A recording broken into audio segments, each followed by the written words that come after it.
अत्यधिक धूप में रामू अपने सूखे खेत में कड़ी मेहनत करता है। पसीने से उसके कपड़े चिपक जाते हैं। उसका चेहरा गंभीर दृढ़ संकल्प से भरा होता है। सूखी धरती पर दरारें मकड़ी के जाले की तरह फैल गईं, जो रामू की आजीविका पर सूखे की निर्दयी पकड़ का एक कठोर प्रमाण है। रामू की बेताब निगाहें बेबादल आसमान की ओर उठती हैं। एक मौन प्रार्थना विशाल उदासीन विस्तार में गूंजती है। चिलचिलाती धूप में रामू निर्माण स्थल पर भारी पत्थर उठाता है।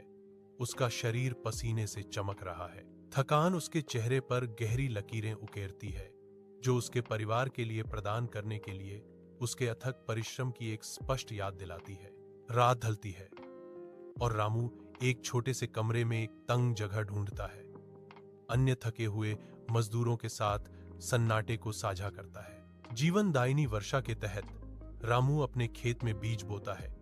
उसकी हरकतें लयबद्ध और आशावादी हैं। एक हरा भरा जीवंत हरा मैदान को ढकता है, जो प्रकृति के वादे और रामू के मेहनती श्रम का प्रमाण है।